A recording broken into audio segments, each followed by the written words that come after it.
देखिए हमारे पास income from source कौन सा है, बिजनेस एंड प्रोफेशन, ठीक है, पीजीबीपी शॉर्टकट में बोलते हैं। और पीजीबीपी का सेक्शन सबसे बड़ा होता है, सारे बिजनेसमैन की इनकम इसी हेड में जाती है, इसीलिए हम सारी अकाउंटिंग मेंटेन कर रहे हैं, डेटा मेंटेन कर रहे हैं, टैली मेंटेन कर रहे हैं, ताकि हम अपना प्रॉफिट निकाल पाएँ।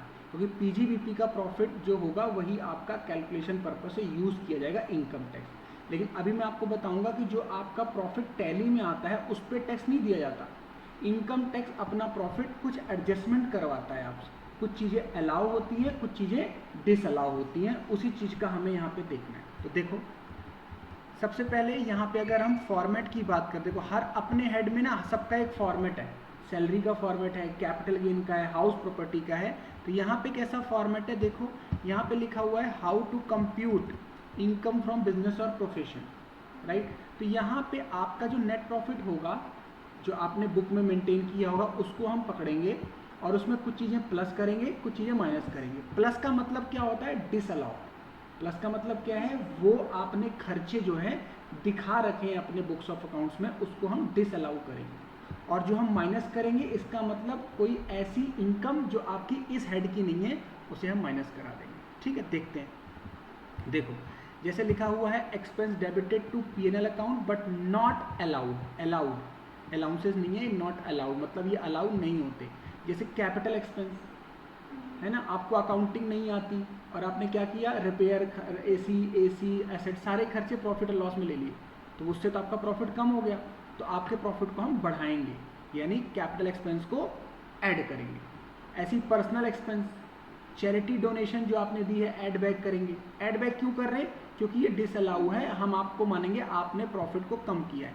कोई इनकम टैक्स, वेल्थ टैक्स पे किया, और ये जो है ना एक्सपेंस डिसअलाउ 40 और 40A, ये मैं आगे पढ़ाऊंगा, ये होते हैं कोई भी एक्सपेंस अगर तुमने 10,000 से ज़्यादा कैश में पे किया तो डिसअलाउ हो जाता है। गवर्नमेंट कहती है कि 10,000 ज़्यादा खर्चा अगर आप पे कर रहे हो किसी पर्सन को, तो आप चैनलाइज के थ्रू दो, बैंकिंग मोड के थ्रू दो, ताकि हम पता कर पाएँ। कोई भी अमाउंट आपने रिजर्व में ट्रांसफ़र किया, डेप्रीसिएशन अकाउंट्स का जो होता है वो ऐड होता है, और टैक्स का जो तरीका है वो लेस होता है। ठीक है ना, अकाउंट्स में जो डेप्शन करते हो आप, उसको हम क्या करेंगे, ऐड बैक। ठीक है, और फिर नेक्स्ट है अदर एक्सपेंस जो भी डिसअलाउड है, और एक लिखा है एक्सपेंस ऑफ एक्सपेंस, ये और है एक्सपेंस और income which is taxable under other है, जो यहाँ पे नहीं है। आपने कोई ऐसा खर्चा ले लिया जो इस हेड का नहीं है, तो यहाँ से हटाओ। अब आ जाइए लेस, क्या क्या लेस करेंगे, देखो डिविडेंड इनकम अदर सोर्स की है, डिविडेंड इनकम लेस वाले आइटम में। रेंटल इनकम हाउस प्रॉपर्टी की है। बैड डेट कोई रिकवर्ड हो जाता है तो वो अदर सोर्स का है। कैपिटल गेन अगर होता है तो कैपिटल गेन का है। कोई गिफ्ट है वो अदर सोर्स है। एक्साइज ड्यूटी, कस्टम ड्यूटी पे की है आपने, ठीक है, वो यहाँ पे नहीं है। ये एडजस्टमेंट करने के बाद जो आपका प्रॉफिट आता है उसको हम प्रॉफिट मानते हैं, और उस पर आपको टैक्स देना होता है ना। फ्लैट होगा तो फ्लैट रेट, और अगर स्लैब होगा तो स्लैब रेट। ठीक है, ये हमारा क्या हुआ, एडजस्टमेंट। क्लियर यहाँ तक। नेक्स्ट देखो हमारे पास हेडिंग उसी के नीचे क्या है, examples of expenditure not allowed at deduction. ये वो खर्चे हैं जो आपको कभी भी अलाउड नहीं होंगे, मतलब ये हमेशा ऐड हो जाएंगे। क्यों हो जाएंगे, देखो पहला तो फीस पे करी है आपने रजिस्ट्रार को। रजिस्ट्रार क्या होता है, कंपनी का रजिस्ट्रार, मतलब कंपनी के इनकॉर्पोरेशन के खर्चे या कोई भी कंपनी की फीस आपने पे करी, वो आपका ऐड बैक हो जाएगा। कोई बैंक गारंटी कमीशन पे किया, कोई आपने पेमेंट करी टीनेंसी ऑब्टेन करने के लिए, कोई आपने पेनल्टी पे करी। अब बताओ पेनल्टी वगैरह पे करोगे तो वो कभी हम प्लस माइनस करवाएंगे नहीं, हमेशा प्लस कराएंगे, क्योंकि आपने गलती की है। एक्सपेंडिचर कोई ऐसा हुआ, शिफ्टिंग रजिस्टर्ड ऑफिस आपने किया, कोई इंटरेस्ट पे किया आपने नॉन पेमेंट चीज़ का। इंटरेस्ट दो चीज़ों का होता है, एक तो इंटरेस्ट लोन का लिया, एक इंटरेस्ट पे इंटरेस्ट में लगता है जो due to non payment, timely payment ना करने पे ब्याज लगता है। और एक है सेल टैक्स, यानी जीएसटी वगैरह, वो आपका खर्चा यहाँ पे हम नहीं मानेंगे, वो हम ऐड बैक कराएंगे। क्लियर। नेक्स्ट हमारे पास है सेम एक्सपेंस जो कि डिसअलाउ होंगे, और मैंने इसकी हेडिंग को बोल्ड कर रखा है, losses which are not deductible from business income. ये आपके खर्चे कभी भी माइनस नहीं होंगे। जैसे मैंने पहला अंडरलाइन किया है bold, pre incorporation. Pre incorporation खर्चे कौन से होते हैं,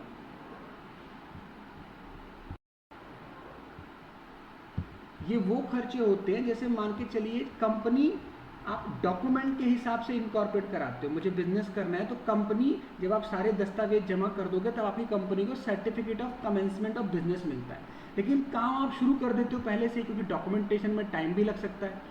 तो कंपनी जिस डेट से आपकी रजिस्टर्ड हुई उसके पहले के जो खर्चे हुए होंगे आपकी जेब से, उसे बोलते हैं प्री इनकॉर्पोरेशन, तो उसे हम डिडक्शन नहीं देंगे, उसे हम अलाउ नहीं करेंगे। दूसरा, बिजनेस को बंद करने का जो खर्चा होगा।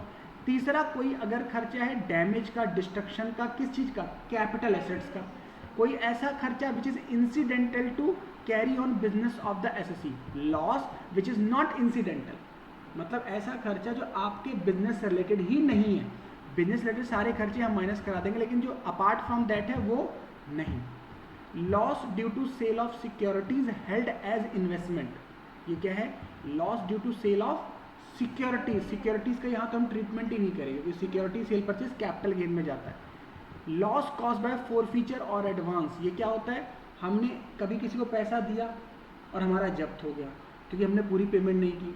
जैसे कोई प्लॉट वगैरह खरीदते हैं तो लोग अपनी एक टोकन अमाउंट दे देते हैं बुकिंग के लिए, और फिर उसको पूरा परचेज ही नहीं करते, तो जो पैसा डूब गया वो डूब गया, आपका ऐड नहीं होगा। कोई आपने वायलेशन ऑफ लॉ कर दिया, उसकी वजह से खर्चा हुआ, अलाउ नहीं करेंगे। कोई आपका ट्रेडिंग लॉस हुआ, trading loss due to loss of goods in transit, transit की वजह से जो लॉस हुआ उसको अलाउ नहीं करेंगे। ठीक है, ये ध्यान रखना है। उसके बाद ये वाली हेडिंग देखो, सी में क्या लिखा है, cases where income from certain business is not taxable under head PGBP, मतलब इनको हम पीजीबीपी नहीं मानते क्योंकि अपनी हेड में जाएंगे। जैसे रेंट, वो कहाँ जाएगा, house property, dividend other source, winning from lottery other source, इनके लिए हमने क्या बनाया है, सेपरेट हेडिंग बनाई। नेक्स्ट आओ ये वाली हेडिंग, जहाँ पे हेडिंग मैंने लिखी है येलो पेज में, general principles for allowability of deduction, जिसके 4 पॉइंट हैं। देखो ये क्या कहता है, हमारे पास 4 चीज़ें हमको ध्यान रखनी है, और ये 4 चीज़ें हर चीज़ का क्या है कि कब अलाउ कब डिसअलाउ होगा। देखो तो पहली बात कह रहा है, जो भी खर्चा आपको क्लेम करना है वो आपके प्रीवियस ईयर में होना चाहिए।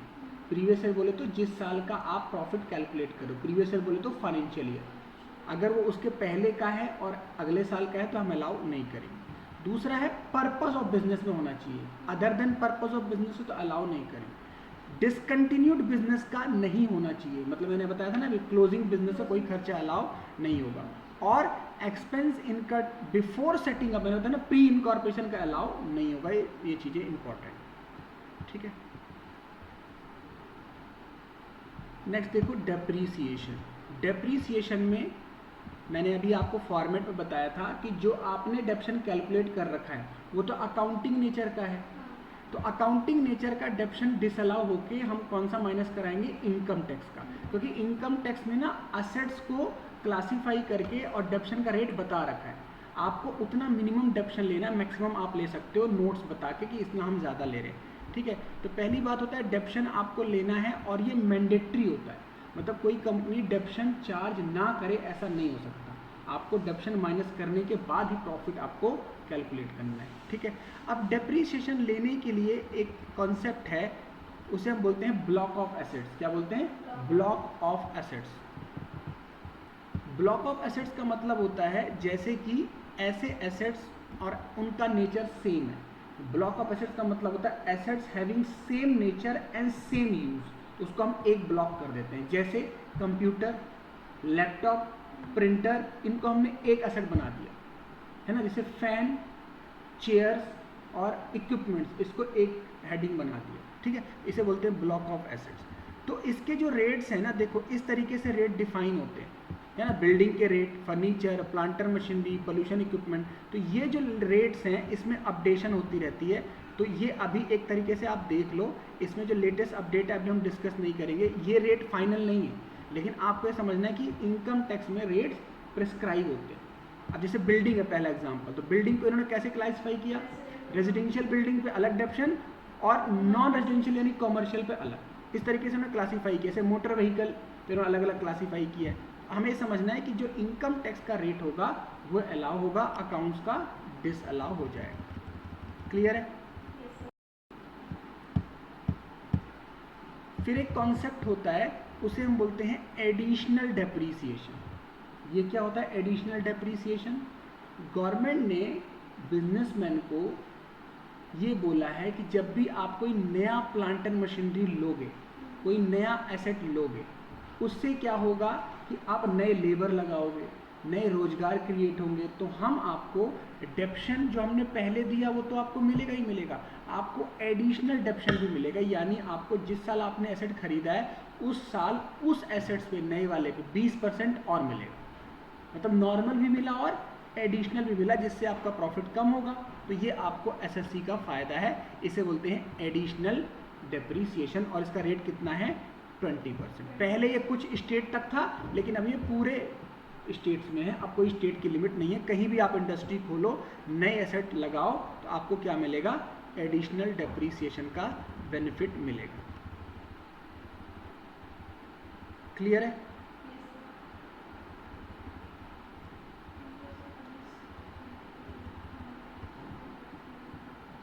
अब आइए नया इंपॉर्टेंट है, ये बहुत इंपॉर्टेंट सेक्शन है 35 AD, पेज नंबर आइए, दिस इज 102, हेडिंग है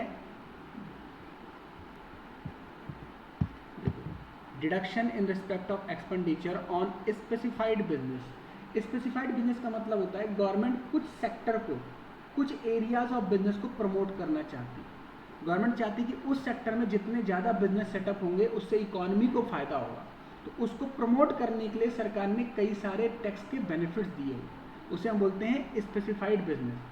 यानी उसमें कई सालों तक टैक्स माफ होता है ना, तो उसे हम बोलते हैं 35 AD के बिजनेस। ये हम अपने क्लाइंट को एडवाइस करते हैं कि आप इस नेचर का बिजनेस करोगे तो आपको टैक्स में बहुत छूट मिलेगी। तो वो कौन से बिजनेस है वो देख लेते हैं फटाफट। देखो, सबसे पहला है setting up and operating cold chain facility. Cold chain facility क्या होती है? जैसे कि जो पदार्थ होते हैं जिनको डेयरी प्रोडक्ट बोलते हैं, उसको स्टोरेज के लिए बिजनेस करोगे आप, ठीक है ना, स्टोरेज फैसिलिटी। या setting up operating warehousing facility, अनाजों को वेयर हाउस करने का दूसरा काम। Laying and operating cross country natural gas और क्रूड और petroleum oil pipeline. The business of building and operating anywhere India, hotel बनानी है आपको 2 स्टार से अबव। आपको building and operating anywhere hospital बनाने हैं एटलीस्ट जिनका 100 बेड कैपेसिटी हो। Developing and building and housing project under scheme of slum redevelopment. ये एक स्कीम होती है जिससे आप नए सोसाइटी बनाओ, घर बनाओ, सरकार ये चाहती है। प्रोडक्शन ऑफ फर्टिलाइजर, आप खाद बीज बनाओ जिससे किसानों का फायदा हो। Developing housing project under scheme of affordable housing frame by central government. सरकार की स्कीम चलती है, जैसे सरकार चाहती है सबका अपना मकान हो, उस स्कीम के तहत अगर आप लोगों को फ्लैट आवंटन करते हो तो, है ना। Setting operating inland container depot, ये बंदरगाह होते हैं जहाँ पे जैसे फ्लाइट जहाँ उतरती हैं उसे हम कहते हैं, क्या बोलते हैं, एयरपोर्ट। ऐसे ही जहाँ पे वेसल्स उतरते हैं, जहाँ पानी के जहाज उतरते हैं, उसे बोलते हैं बंदरगाह। अगर आपका वो बिजनेस है, अडानी का बिजनेस यही है। बी कीपिंग का आप काम करते हो, मधुमक्खी पालन का। Setting operating warehouse storage of sugar storage का काम करते हो। Laying and operating slurry pipeline transportation of iron ore, ये वाला काम। Setting and operating semiconductor wafer fabrication, ये एक मशीन होती है, इसका आप काम करते हो। और developing and maintenance operating, developing maintaining operating a new infrastructure facility, नए नए आप रोड बनाते हो, डैम बनाते हो, हॉस्पिटल बना, सॉरी ये सब इंफ्रास्ट्रक्चर बनाते हो, तो आपको रिडक्शन मिलेगी। कितनी मिलेगी? 100% रिडक्शन। जितना खर्चा होगा वो सारा आपका माफ हो जाएगा। मतलब प्रॉफिट लॉस में एक बार माइनस कर लिया, फिर उतना और माइनस हो जाएगा आपके प्रॉफिट में से। इसे हम बोलते हैं 35 AD। क्लियर? देखो, अब देखते हैं हम लोग प्रोविजन टैक्स ऑडिट का। टैक्स ऑडिट का मतलब क्या है? जितना भी आप बिजनेस कर रहे हैं उसमें आपने टैक्स की कंप्लाइंसेस की नहीं की, गलत की, इंटरेस्ट पे किया नहीं, पेनल्टी पे किया नहीं, उसके लिए हम टैक्स ऑडिट कराते हैं। यानी गवर्नमेंट को ये कंफर्म करना है कि आपने इनकम टैक्स के प्रोविजन सारे फॉलो किए नहीं, उसके लिए हम टैक्स ऑडिट आपकी करवाएंगे। और ये किस पे एप्लीकेबल होगी, किस पे एप्लीकेबल नहीं होगी, वो हम पढ़ते हैं। देखो, सबसे पहले ये, तो सबसे पहले हम देखते हैं जो टैक्स ऑडिट की एप्लीकेबिलिटी है वो देखिए पॉइंट नंबर 5। कब इसकी एप्लीकेबिलिटी है? 2 पॉइंट पे एप्लीकेबिलिटी, एक टर्नओवर बेसिस पे और एक प्रॉफिट बेसिस पे। तो प्रॉफिट और टर्नओवर दो बेसिस।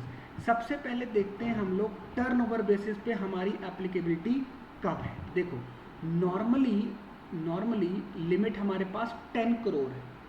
10 करोड़ से ऊपर अगर आपकी टर्नओवर है तो आपको हम क्या करेंगे, ऑडिट करवाएंगे। लेकिन इसमें आपको दो चीज़ें देखनी, जो भी आपका कलेक्शन है, जैसे आपकी जो पेमेंट्स आती हैं, आपको अपने डेटर्स जो पैसे लेते हो, वो अगर 95% से ज़्यादा डिजिटल ट्रांजेक्शन में आती है, डिजिटल मतलब कैश, ऑनलाइन, है ना, जिसका ट्रेसेबल है, तो फिर आपके लिए लिमिट कितनी है, 10 करोड़। 10 करोड़ से ऊपर होगा तभी आपको टैक्स ऑडिट कराना है। लेकिन अगर आपकी ट्रांजैक्शन ग्रेटर देन 5% किस में है, कैश में है, मतलब जहाँ ग्रेटर देन 5 हुआ, मतलब डिजिटल वाला कम है 95% से, तो आपकी लिमिट कम है, यानी 1 करोड़ में ही आपको क्या कराना पड़ेगा, टैक्स ऑडिट कराना पड़ेगा। ठीक है, ये समझ में आ गया, क्लियर। अब देखो, फिर देखते हैं हम लोग, एक होता है प्रॉफिट बेसिस पे। प्रॉफिट का मतलब है अगर आपका प्रॉफिट 6% से आप कम दिखा रहे हैं, आपको अपना मिनिमम प्रॉफिट, ग्रॉस प्रॉफिट 6% दिखाना ही दिखाना है। अगर इससे कम दिखा रहे हैं तो आपको टैक्स ऑडिट कराना पड़ेगा। लेकिन ये लिमिट 8% हो जाएगी अगर आपका फिर से वही ट्रांजेक्शन किस में है, डिजिटल ट्रांजेक्शन में। यानी डिजिटल मतलब 95% से ज़्यादा ऊपर है तो 8% आप दिखा सकते हैं, वरना 6%। ठीक है, ये हमारे पास हो गया। और जो प्रोफेशनल्स होते हैं, पॉइंट नंबर बी उसी के नीचे देखो, जो प्रोफेशनल्स होते हैं उनके लिए एक सेक्शन होता है 44 ADA। ये क्या होता है 44 ADA, पहले मैं 44 AD पढ़ा देता हूँ, नीचे आओ। 44 AD सेक्शन लिखा हुआ है यहाँ पे। 44 AD एक सेक्शन है जिसे हम बोलते हैं प्रिजम्पटिव बेसिस।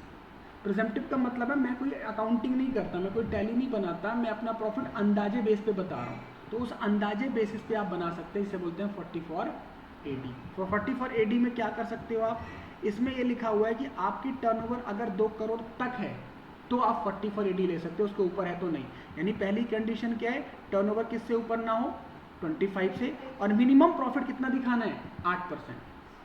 8 से ज़्यादा दिखा सकते हो, कम नहीं, 10, 20, 15, 40 दिखा दो, कम नहीं। अगर कम होगी तो फिर से क्या हो जाएगा, टैक्स ऑडिट, है ना। ठीक है, ये वाला। और अगर बैंकिंग चैनल है तो आपको 6% अलाउ कर देंगे, तो ये आपके लिए फ़ायदा हो जाएगा। लेकिन जो कौन है, बिजनेस प्रोफेशनल्स हैं, डॉक्टर, इंजीनियर, इन लोगों के लिए क्या है, इनके लिए लिमिट के लिए हम पढ़ेंगे 44 ADA। इसके नीचे लिखा हुआ है, इनके लिए अगर इनकी टर्नओवर 50 लाख से ऊपर है तो इनको करानी पड़ेगी टैक्स ऑडिट। और इनको कम से कम कितना दिखाना पड़ता है, ग्रॉस प्रॉफिट 50% दिखाना पड़ेगा। यानी इनके लिए मिनिमम 50% है, इसके ऊपर दिखा देंगे तो टैक्स ऑडिट नहीं होगी। क्लियर। हाँ देखो, अभी मैंने आपको बताया जो डेप्रीसिएशन है उसमें अकाउंट्स का तरीका अलग है और टैक्स का अलग है। डेप्रीसिएशन अकाउंट्स क्या कहता है कि अगर आपने महीने जितना यूज़ किया होगा उतना हम डेप्शन लगाते हैं, चाहे 1 महीना हो, 2 महीना हो, 9 महीना हो, एग्जैक्टली टाइम पीरियड लेते हैं। लेकिन टैक्स ऐसे नहीं बोलता। टैक्स कहता है कि अगर आपने 180 डेज से ज़्यादा यूज़ कर लिया प्रीवियस ईयर में तो पूरा डेप्शन लगा दो, पूरे साल का मान के। अगर 180 डेज से कम है तो आप रेट का क्या कर दो, हाफ, यानी पीरियड कितना ले लो, 6/12। इसमें आपको मंथ की कैलकुलेशन नहीं करनी। समझ में आया। अकाउंट्स क्या कहता है, 9 महीने यूज़ किया तो 9/12, 3 मंथ यूज़ किया 3/12। टैक्स कहता है नहीं, आधा साल यूज़ किया 180 डेज देख के चलो तो पूरा डेप्शन, अगर कम यूज़ किया तो आधा डेप्शन, जो भी रेट हो। ठीक है, इसीलिए यहाँ पे क्या हो जाता है, अकाउंट्स का अमाउंट अलग आता है, टैक्स का अलग आता है। ठीक है, देखो अगर हम क्वेश्चन की बात करें कि कैसे हमें क्वेश्चन को सॉल्व करना है, किस तरीके से प्रोसीड करना है, तो हम लोग क्या करेंगे, किसी भी एसएससी का पहले प्रॉफिट लेंगे, जो भी हमें वो अपने प्रॉफिट और लॉस को कैलकुलेट करके देंगे। जैसे इस क्वेश्चन में इन्होंने क्या बना रखा है, प्रॉफिट एंड लॉस बना रखा है, और इन्होंने कितना प्रॉफिट दिखाया है, 197,300। अब ये टैक्स का प्रॉफिट नहीं है, ये नहीं इस पर हम टैक्स लगाएंगे, नहीं, हम इसमें क्या करेंगे, कुछ चीज़ें ऐड, कुछ चीज़ें लेस। ऐड का मतलब होता है डिसअलाउंस से, जो इन्होंने डेबिट साइड लिख रखा है उस पर हम चेक करेंगे क्या क्या चीज़ें डिसअलाउ है, और कुछ चीज़ें इन्होंने ले रखा होंगी वो इनकम जो इस साइड की है ही नहीं, उसे हम क्या कर देंगे, माइनस। तो इसमें हम लोग कुछ प्लस माइनस करेंगे। जैसे एक बार देखते हैं इस क्वेश्चन में, नीचे कुछ एडजस्टमेंट दी हुई है, कुछ बता रहा है इनका इन्फॉर्मेशन। क्या कह रहा है देखो, general expense include personal expense. पढ़ाया था मैंने कुछ पर्सनल अलाउ नहीं होता, यानी इतना क्या हो जाएगा, एड बैक। 1700 जो पर्सनल एक्सपेंस है वो इसके प्रॉफिट में 197 इसमें क्या हो जाएगा, ऐड बैक, क्योंकि पर्सनल हमने पढ़ रखा है डिसअलाउ। दूसरा पॉइंट देखो, business income 3000 accrued during previous year 31/3/17, मान के चलते इस क्वेश्चन के लिए हमारा प्रीवियस ईयर 17 है, 16-17 है, पुराना क्वेश्चन अपडेट करना पड़ेगा। मान लीजिए हमारा प्रीवियस ईयर 17 है, is not recorded in profit and loss account, मतलब एक इनकम थी 3000 प्रीवियस ईयर 17 की, हमने रिकॉर्ड ही नहीं की, तो हमें रिकॉर्ड करना पड़ेगा, मतलब ऐड करना पड़ेगा, प्रॉफिट को बढ़ाना पड़ेगा। फिर नेक्स्ट एडजस्टमेंट है, Raman contribute 14,000 towards public provident fund. Public provident fund का मतलब क्या होता है, इन्होंने, रमन कौन है, मालिक, मालिक ने 14,000 रुपये पब्लिक प्रोविडेंट फंड में जमा करा है। तो पब्लिक प्रोविडेंट फंड एक स्टैचुरी प्रोविडेंट फंड है, रिकॉग्नाइज प्रोविडेंट फंड है, तो इसको हम अलाउ कर देंगे, माइनस कर देंगे आपके प्रॉफिट।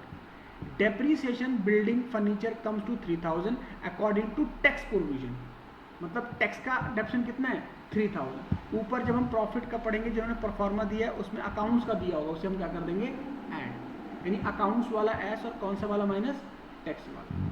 ठीक है, बोलो। अब देखो इनके प्रॉफिट को, अब देखो इनके प्रॉफिट को, अब फिर से यहाँ देखते हैं, देखो इन्होंने प्रॉफिट कितना दिया 19300। अब आप इनकी इनकम साइड देखो, क्रेडिट साइड, ऐसी चीज़ बताओ जो इनकी इनकम नहीं है, जैसे ग्रॉस प्रॉफिट है, कमीशन अदर सोर्स है, ये तो यहाँ से क्या करेंगे, हटा देंगे, minus. Sunday receipt it's okay, bad debt recovered ये अदर सोर्स है, interest on government security other source है। ठीक है, अब ऐसी डेबिट साइड आओ, हाउस होल्ड एक्सपेंसेस, घर के एक्सपेंस, एड बैक, ये डिसअलाउ हो जाएगा। Bad debts allow, provision for bad debts ये अलाउ नहीं होता, बैड डेट्स का रूल कहता है बैड डेट्स अलाउ होगा, प्रोविजन फॉर बैड डेट्स नहीं, प्रोविजन अलाउ होता है बैंकिंग कंपनी को। ठीक है, fire insurance allow, salary to staff allow, salary to Raman, salary to Raman, Raman कौन है, मालिक, तो मालिक को अपने आप को सैलरी दे रहा है, disallow. Contribution towards unrecognised provident fund ये डिसअलाउ, रिकॉग्नाइज अलाउ होता है, अनरिकॉग्नाइज यानी इसको ऐसा ऐड करेंगे जो मैं डिसअलाउ बोल रहा हूँ। Interest on overdraft allow, interest on capital allow, interest on loan given to Raman's brother, अपने भाई को, डिसअलाउ, पर्सनल हो गया। डेप्शन क्या करेंगे, मैंने बताया था नीचे जो डेप्शन था वो माइनस और ये वाला plus. Advertisement expense allow, expense on न्यून साइन बोर्ड ये क्या होता है जो हम प्रमोशन वगैरह करते हैं, allow. General expense allow, clear. General expense में इसने बोला था पहला एडजस्टमेंट कि 1700 क्या है पर्सनल, तो 1700 बस प्लस करेंगे, बाकी सारा डिसअलाउ। तो देख रही हो 197,300 में हमने जो प्रॉफिट ऐड किया, जो खर्चे ऐड किए और जो इनकम लेस करी, जो प्रॉफिट आएगा प्लस माइनस करके उसे हम क्या बोलेंगे, बोलेंगे बिजनेस इनकम, और उस पर हम लगाएंगे टैक्स। ठीक है, उस पर हम लगाएंगे, ठीक है, क्लियर है। देखो अगर मुझे इसको एक्सेल में करना है तो हम लोग कैसे करेंगे, हम सबसे पहले क्या लिखेंगे, ऊपर कैलकुलेशन, हम यहाँ पे स्टार्ट करेंगे question, calculation of PGBP, PGBP income. ठीक है, इन्होंने प्रॉफिट कितना बताया है हमको, इन्होंने अपना बताया 197,300, तो इसके प्रॉफिट को हम यहाँ लिखेंगे 197,300। अब इसमें से हम क्या करेंगे, कुछ चीज़ें ऐड मतलब डिसअलाउ और कुछ चीज़ें लेस। तो मैं अभी रफली करा रहा हूँ, देखो अलाउ क्या क्या नहीं होगा, मतलब क्या क्या चीज़ें डिसअलाउ होंगी बताइए। मैंने नीचे से पढ़ के बताया था आपको, एक तो ये 1700 पर्सनल एक्सपेंस का है, तो ये 1700 क्या हो जाएगा, ऐड एज अ डिसअलाउंसेस। ठीक है, यहाँ पे आप नाम लिख देना इसका। ठीक है, उसके बाद बिजनेस इनकम में इसने कहा था क्या है, बिजनेस इनकम 3000 प्रीवियस ईयर 17 का है जो कि रिकॉर्ड ही नहीं किया, तो ये इनकम बिजनेस की है, तो यानी आपको क्या करना है, इसको रिकॉर्ड करना है, यानी आपके प्रॉफिट को बढ़ाना है। जो चीज़ प्रॉफिट को बढ़ाएगी ऐड, जो चीज़ घटाएगी उसे माइनस। ऐसे ही रमन ने कॉन्ट्रीब्यूट किया था पीपीएफ अलाउ, डेप्रीसिएशन क्या हो जाएगा 3000 वाला माइनस करेंगे, और टैक्स वाला क्या, अकाउंट्स वाला क्या करेंगे, ऐड करेंगे। तो अभी हम क्या कर रहे हैं, टैक्स वाला माइनस कर रहे हैं, कितना 3000। तो नीचे हम थोड़ा सा स्पेस ले लेते हैं और क्या बना देते हैं, माइनस वाली कैटेगरी यहाँ पे मैं ले लेता हूँ लेस।